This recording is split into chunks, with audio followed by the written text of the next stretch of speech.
प्रत्येक एंटरप्रेनरला, प्रत्येक बिझनेसमॅनला, प्रत्येक एम्पायरच्या फाउंडरला असं वाटत असतं की हा बिझनेस जास्तीत जास्त काळ मी चालवावा. म्हणजे चालवावं इन द सेन्स फक्त चालवणे नाही, मी चालवावं म्हणजे ह्या बिझनेसचा फाउंडर मी आहे, तर ह्या बिझनेसचं, ह्या एम्पायरचं CEO पद हा जास्तीत जास्त काळापर्यंत माझ्याकडे राहिला पाहिजे, असं प्रत्येक एंटरप्रेनरला वाटतं. आणि चुकीचं नाही मित्रांनो, 100% बरोबर आहे.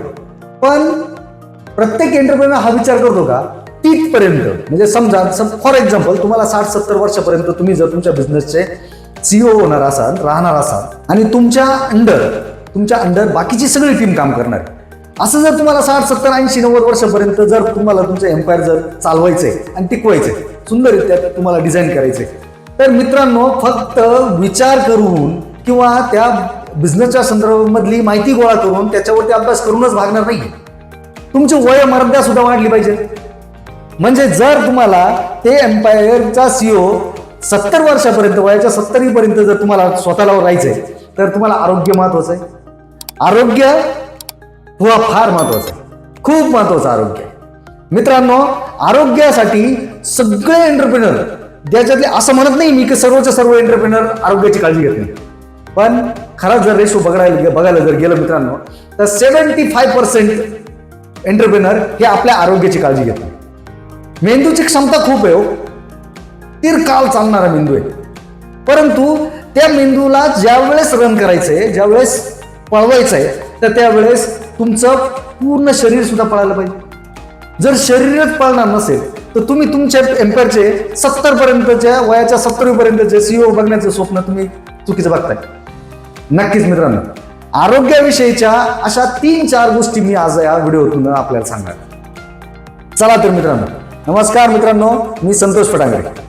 आरोग्याविषयी खूप सुंदर महत्वाची गोष्ट आहे ध्यान. तुमचं आरोग्य, तुमचा माइंडसेट, तुमचा पूर्ण बॉडीला एका ठिकाणी केंद्रित करण्यासाठी ध्यान, मेडिटेशन करणं फार महत्वाचं आहे मित्रांनो. असं नाहीये की तुम्ही तासन तास मेडिटेशन मध्ये राहा. ज्या एंटरप्रेनरला, ज्या बिझनेस एम्पायरच्या CEOला, फाउंडरला असं वाटतं की माझ्या डोक्यामध्ये सारखे बिझनेसचे विचार घोळत आहेत आणि मी डिस्टर्ब होतोय, का माझा एम्प्लॉय सोडून गेला, डिस्टर्ब झालोय, कुठं पेमेंटला स्टक झालोय, डिस्टर्ब झालोय, एम्पायर कुठंतरी कोणत्या तरी छोट्या कारणामुळे अडचणीत आलंय, डिस्टर्ब झालं. मित्रांनो या सगळ्याचं सोल्युशन फक्त आणि फक्त मेडिटेशन. सेकंड थिंग आहे ना, नियमित व्यायाम करा.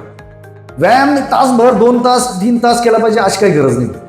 जर तुम्हाला तुमची बॉडी एकदम परफेक्ट ठेवायची आहे आणि तुम्हाला असं वाटतंय की म्हातार पण लवकर नकोय आणि मी माझ्या एम्पायरचा CEO पण जास्त वेळ राहिलो पाहिजे, मी माझ्या फॅमिलीसाठी सुद्धा चांगला धडधाकट राहिलो पाहिजे, तर नियमित व्यायामाची 1 तासाची सवय लावणं फार महत्वाचं आहे मित्रांनो.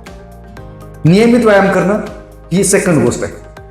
तिसरी गोष्ट आहे मित्रांनो, आपण काय करतोय, जशी भूक लागेल ना तसं जास्त खाण्याचा प्रयत्न करतो.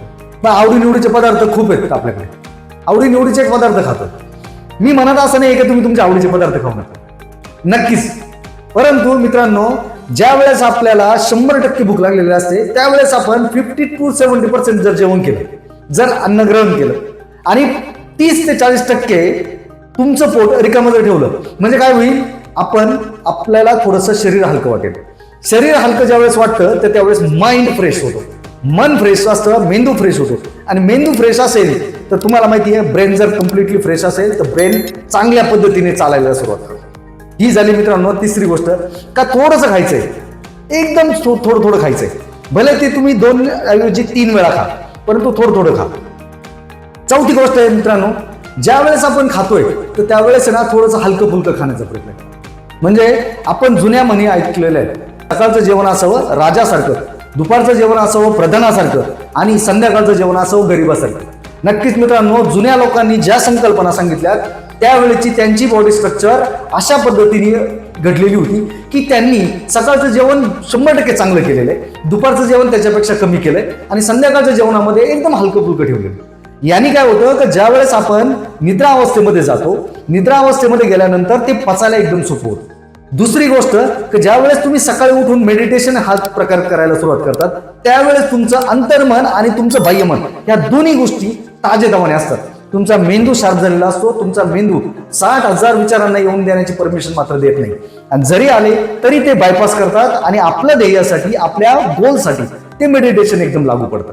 मित्रांनो, या सगळ्या गोष्टी मी तुम्हाला या व्हिडिओद्वारे सांगायचा प्रयत्न करतोय. आपल्याला आवडल्या असतील तर नक्कीच लाईक करा, शेअर करा.